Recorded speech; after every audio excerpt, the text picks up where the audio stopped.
الحمد لله والصلاة والسلام على رسول الله وعلى آله وصحبه ومن والاه. ثم أما بعد إخوة الإيمان، أحييكم بتحية الإسلام وتحية الإسلام السلام، فالسلام عليكم ورحمة الله وبركاته. نسأل الله سبحانه وتعالى أن يتقبل صيامنا وقيامنا وسائر أعمالنا.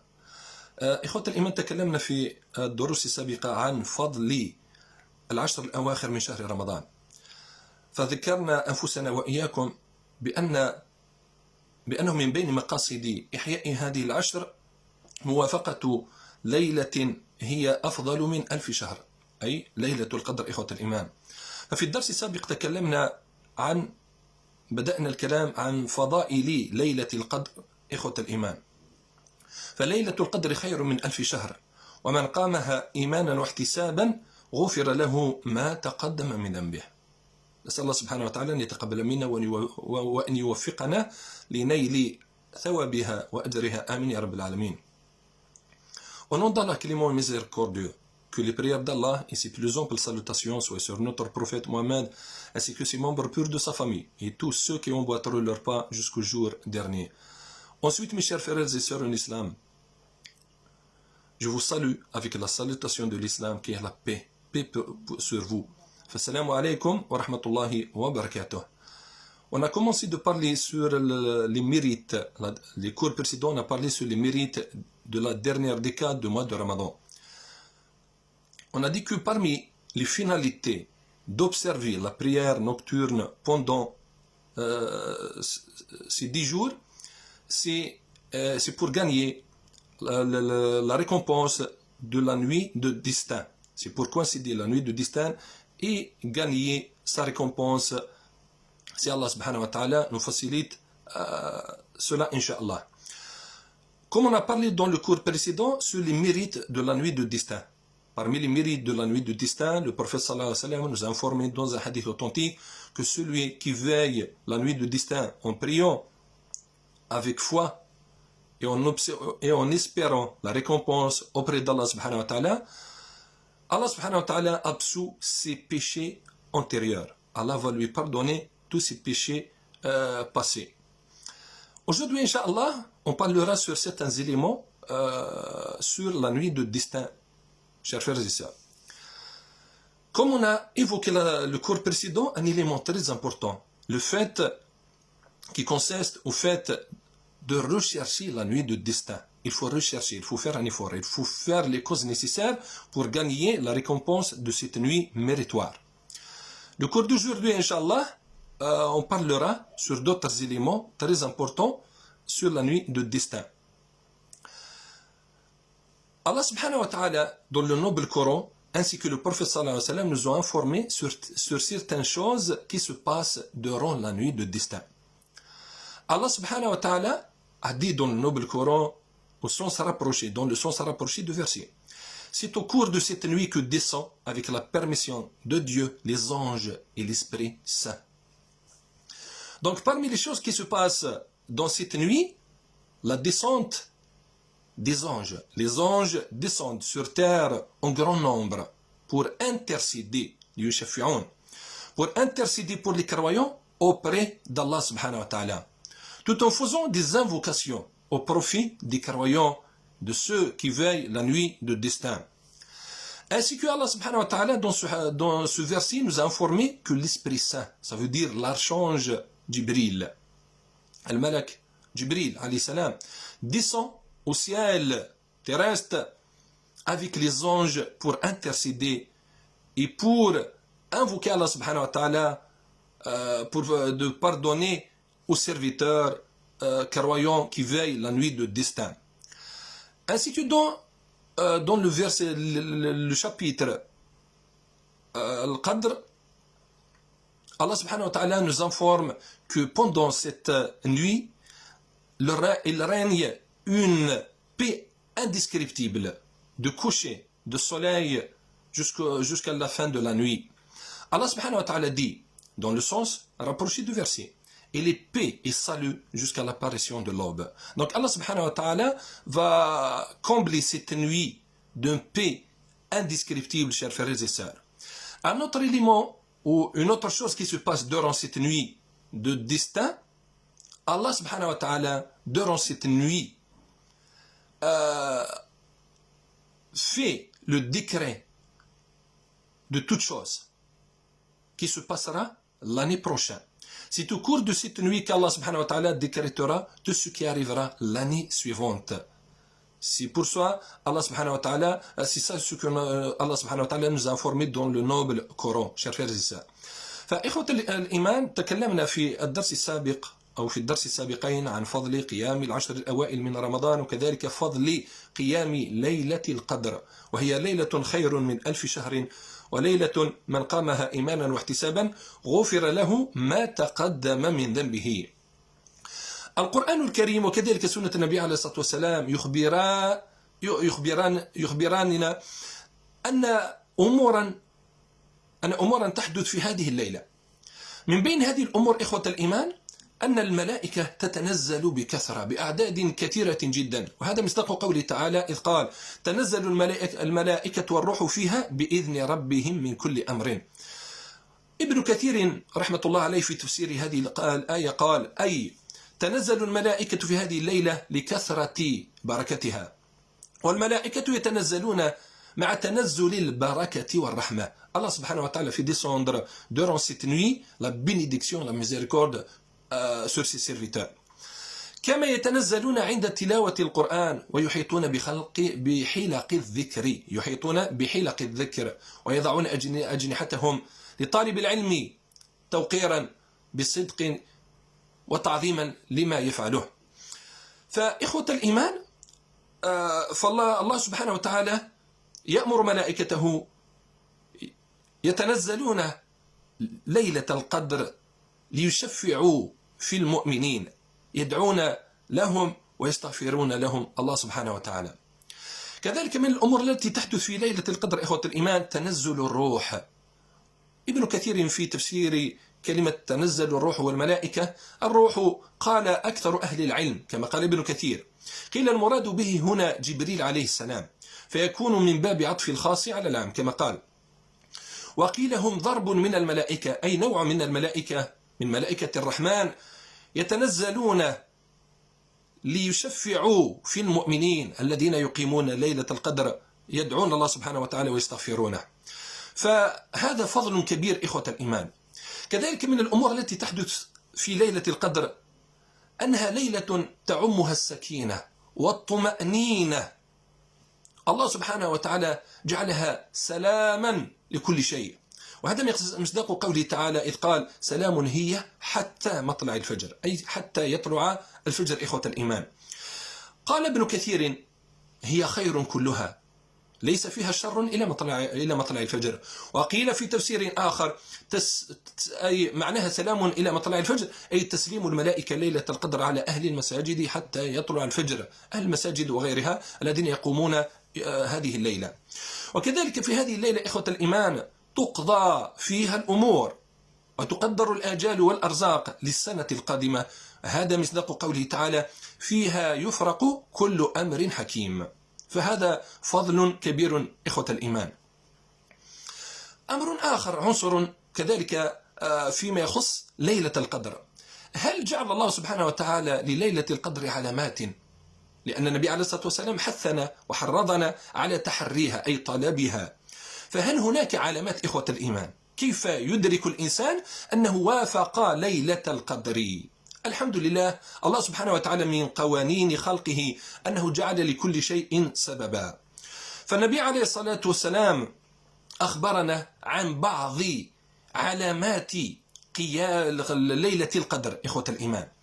فقال النبي عليه الصلاة والسلام في الحديث الذي رواه ابن خزيمة والبزار وسنده حسن عن ابن عباس رضي الله عنهما قال رسول الله صلى الله عليه وسلم ليلة القدر سمحة، سبحان الله، فيها سكينة وطمأنينة، طلقة لا حارة ولا باردة. الله سبحانه وتعالى جعل هذه الليلة لا حارة ولا باردة، تصبح الشمس صبيحتها ضعيفة حمراء، أي الشمس فيها كما هو معلوم إخوة الإيمان الإنسان لا يقدر أن ينظر أن يركز نظره وبصره إلى الشمس لأنه يتأذى بشعاع الشمس، ولكن من بين علامات ليلة القدر صبيحة ليلة القدر الشمس تطلع لا شعاع لها. الإنسان يمكنه أن ينظر إليها، أن يركز بصره إلى الشمس كما يركز بصره إلى القمر ولا يتأذى، سبحان الله.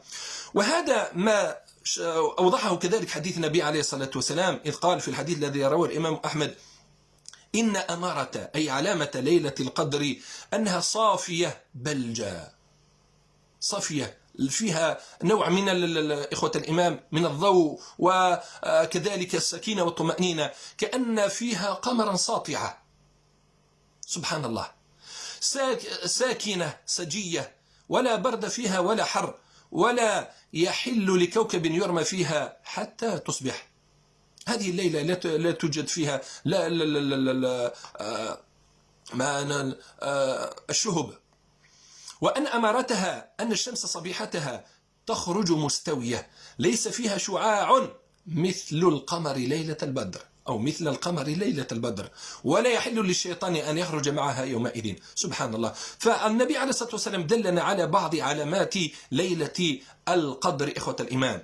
كذلك ما ذكره أبي بن كعب رضي الله عنه قال: والله إني لأعلم ليلة هي الليلة التي أمرنا رسول الله صلى الله عليه وسلم بقيامها. ففي هذا الحديث ذكر ليلة 27، ولكن حقيقة ليلة القدر كما ذكر أهل العلم ليست متوقفة، أي ليست مثبتة على ليلة 27 أو غيرها. ثم قال: فقيل له: بأي شيء علمت ذلك؟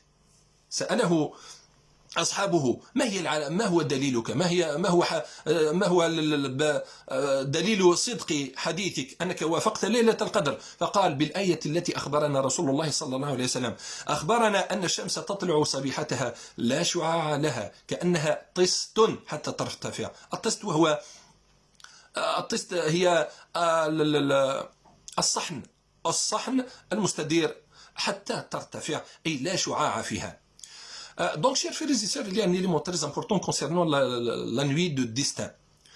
Allah subhanahu wa ta'ala a mis dans sa création certaines lois. Parmi ces lois, a mis à toute chose a une cause. Allah subhanahu wa ta'ala a rendu pour toute chose une cause. Pour la nuit de destin, Allah subhanahu wa ta'ala et le prophète sallallahu alayhi wa sallam nous ont donné certains signes avec lesquels on va savoir est-ce qu'on a coïncider la nuit du destin ou pas. À travers les textes coraniques, ainsi que surtout les hadiths du prophète sallallahu alayhi wa sallam, le prophète sallallahu alayhi wa sallam nous a donné certains signes de la nuit du destin. Les signes de la nuit du destin, chers frères et sœurs, se distinguent surtout la matinée suivant la nuit, cette nuit. Surtout la matinée. Et durant la nuit aussi. Le prophète sallallahu alayhi wa sallam nous a informé que la lumière durant cette nuit sera puissante et forte, comme s'il une nuit de pleine lune. Mais on ne pourra pas la distinguer qu'en dehors des grandes villes, comme a dit les grands savants musulmans, au loin des lumières importantes. Par exemple, ici à Paris ou autre, dans la périphérie de Paris, il y a trop de lumière. Donc on ne peut pas distinguer la lumière de cette nuit et la lumière des lampadaires et des villes, ainsi de suite. Le prophète sallallahu alayhi wa sallam nous a informé aussi que les vents durant cette nuit seront calmes. Il n'y aura pas de tempête. C'est parmi ces signes. Aussi, c'est quelque chose qui est prouvé. Et c'est quelque chose que les musulmans, les savants musulmans ont unanimement appuyé. Allah subhanahu wa ta'ala peut montrer les signes de la nuit de destin aussi pendant le rêve, le songe véridique de quelqu'un comme cela est produit chez certains des compagnons du prophète sallallahu alayhi wa sallam. فالله سبحانه وتعالى كذلك يمكن أن يلهم أو يبين في المنام في الرؤية الصادقة إخوة الإيمان في الرؤية الصالحة لبعض عباده أن هذه الليلة ليلة القدر إخوة الإيمان. فالنبي عليه الصلاة والسلام, donc le prophète sallallahu alayhi wa sallam à travers certains hadiths nous a informé sur certains signes de la nuit du destin.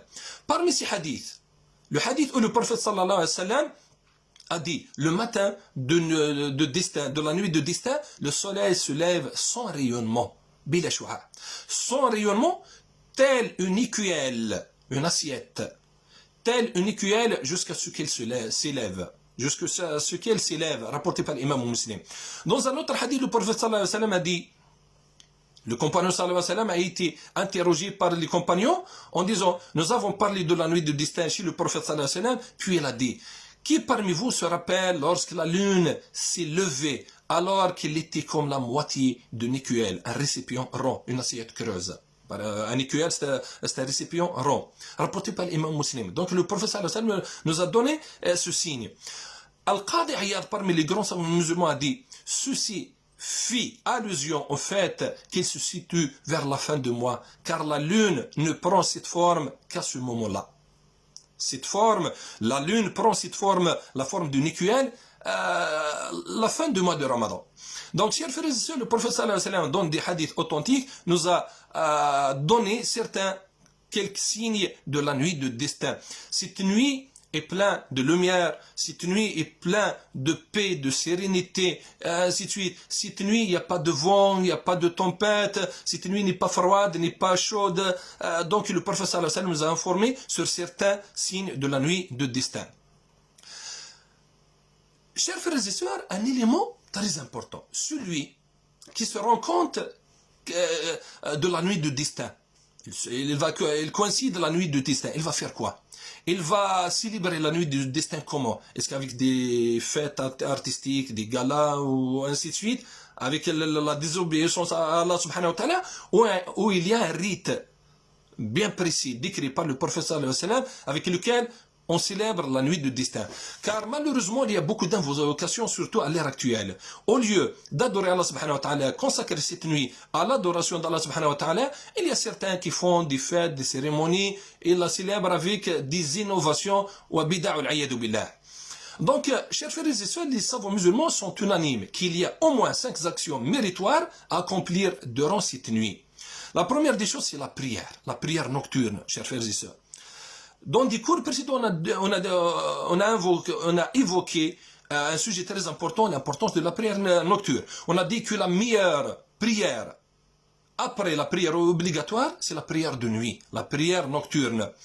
Et le prophète sallallahu alayhi wa sallam a dit dans un hadith authentique, qui veille en prière la nuit de destin, mu par sa foi et comptant sur la récompense, en espérant la récompense d'Allah, tous ses péchés antérieurs lui seront pardonnés. Tous ses péchés antérieurs lui seront pardonnés. Donc, chers frères et sœurs, il faut célébrer la nuit de destin avec la prière. C'est pas avec les fêtes, les galas, ainsi de suite. Aussi, un autre élément, la lecture du Coran. Durant la prière, en dehors de la prière, chers frères et sœurs. Un autre élément, l'évocation d'Allah. L'évocation et le rappel intime d'Allah subhanahu wa ta'ala. Il faut évoquer Allah subhanahu wa ta'ala. Al-dhikr, ikhwat al-iman. Al-dhikr. Un autre élément très important avec lequel on célèbre la nuit de destin, les invocations. Il faut multiplier les invocations. Demande pardon. Le prophète sallallahu alayhi wa sallam dans un hadith a dit, demande-moi pardon et je te pardonnerai. Dans un hadith qudsi. Repends-toi et j'accepte ton repentir. Implore mon soutien et je te soutiendrai. Demande-moi d'effacer tous tes péchés, je les effacerai. Invoque-moi et j'exaucerai tous tes vœux, rapportés dans des hadiths authentiques. Donc, chers frères et sœurs, il faut multiplier les invocations. Car les invocations de cette nuit sont exaucées, acceptées par Allah subhanahu wa ta'ala. Un autre élément très important évoqué par les savants musulmans, avec lequel on célèbre la journée d'avant la nuit de destin et la journée d'après. C'est le fait de multiplier les aumônes, les aumônes volontaires, chers frères et sœurs. On a parlé dans un cours précédent sur les mérites de l'aumône volontaire, surtout durant le mois de Ramadan et spécialement durant la dernière décade du mois de Ramadan. Donc, chers frères et sœurs, il faut multiplier ces actes de méritoire. La prière nocturne, la lecture du Coran, la récitation du Coran durant la prière, en dehors de la prière, l'évocation d'Allah, al-dhikr, le rappel d'Allah, les invocations, ad-du'a, ainsi que les dons surérogatoires, chers frères et sœurs. فإخوة الإيمان تكلمنا عن فضل ليلة القدر وتكلمنا عن الأمور التي تحدث أثناء ليلة القدر فما هو الواجب علينا فعله إن وافقنا ليلة القدر إذ أن النبي عليه الصلاة والسلام قال لنا تحروا ليلة القدر في كذا من الأيام ولكن ما الغرض ما الغرض من تحري ليلة القدر؟ هل الغرض أن نحييها بالغناء والمجون والسهرات التي لا تليق إلى غيره؟ أو هناك طريقة دلت عليها أحاديث النبي عليه الصلاة والسلام وكذلك آيات القرآن الكريم؟ فإخوة الإيمان ما أجمع عليه العلماء، هناك خمسة أمور يستحب فعلها لإحياء ليلة القدر. أولا الصلاة، إخوة الأمان، الصلاة التطوعية النافلة، قيام الليل إخوة الإيمان. فالنبي عليه الصلاة والسلام قال في الحديث الصحيح: من قام ليلة القدر إيمانا واحتسابا غفر له ما تقدم من ذنبه. أينا لا يخطئ؟ كل بني آدم خطاء وخير الخطائين التوابون إخوة الإيمان. فنغتنم هذه الفرصة لمحو ذنوبنا وخطايانا. نسأل الله سبحانه وتعالى أن يوفقنا لليلة القدر ومحو الذنوب والخطايا.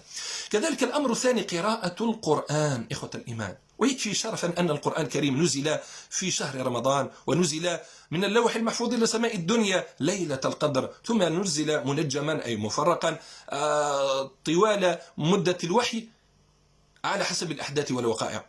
كذلك الأمر الثالث الذي نحيي به ليلة القدر إخوة الإيمان الذكر، وأفضل ذكر هو تلاوة القرآن. والإنسان الذي لا يستطيع قراءة القرآن فعليه بالتكبير والتحميد والتهليل والحوقلة وغيرها من أنواع الذكر إخوة الإيمان. أمر كذلك الأمر الرابع الدعاء، أكثر من الدعاء، فالدعاء هو مخ العبادة إخوة الإيمان. الله سبحانه وتعالى أمرنا في القرآن الكريم والنبي عليه الصلاة والسلام بإكثار من الدعاء إخوة الإيمان. فقال النبي عليه الصلاة والسلام في الحديث المتفق عليه الذي روته عائشة رضي الله عنها: سألت رسول الله صلى الله عليه وسلم. فانظروا ماذا يسأل الصحابة ونساء النبي عليه الصلاة والسلام، يسألون عن الأمور التي تقربهم من الله سبحانه وتعالى. فقالت: يا رسول الله، أرأيت إن علمت، وفي حديث إن وافقت، أي ليلة هي ليلة القدر، ما أقول فيها؟ قال: قولي اللهم إنك عفو تحب العفو فاعف عنا. فالدعاء، فأكثر من هذا الدعاء إخوة الإيمان. Chers frères et sœurs, le prophète sallallahu alayhi wa sallam dans un hadith authentique nous a informé sur l'invocation de la nuit de destin. Il faut multiplier cette invocation. Le prophète sallallahu alayhi wa sallam, dans le hadith authentique rapporté par le Bukhari Muslim, selon notre mère Aïcha, lorsqu'il a interrogé le prophète sallallahu alayhi wa sallam en disant: ô envoyé de Dieu, si je savais que c'était Laylat al-Qadr, que dois-je dire en cette nuit? Le prophète sallallahu alayhi wa sallam répondit: Seigneur, tu es pardonnant. Seigneur, tu es pardonnant et tu aimes le pardon, alors pardonne-moi. اللهم إنك عفو تحب العفو فاعف عنا. فإخوة الإيمان على الإنسان أن يكثر من الدعاء. وكذلك أمر آخر ذكره أهل العلم الصدقة قبل ليلة، في اليوم السابق لليلة القدر، وكذلك اليوم يوم ليلة القدر. الصدقة إخوة الإيمان، الصدقة إخوة الإيمان جنة أي وقاية يقي بها الإنسان نفسه يوم القيامة. وكما أسلفنا الذكر في الدروس السابقة أن الإنسان المتصدق يستظل تحت ظل صدقته يوم القيامة. Le serviteur se protège de la chaleur du soleil le jour de la résurrection sous l'ombre de son aumône volontaire et obligatoire.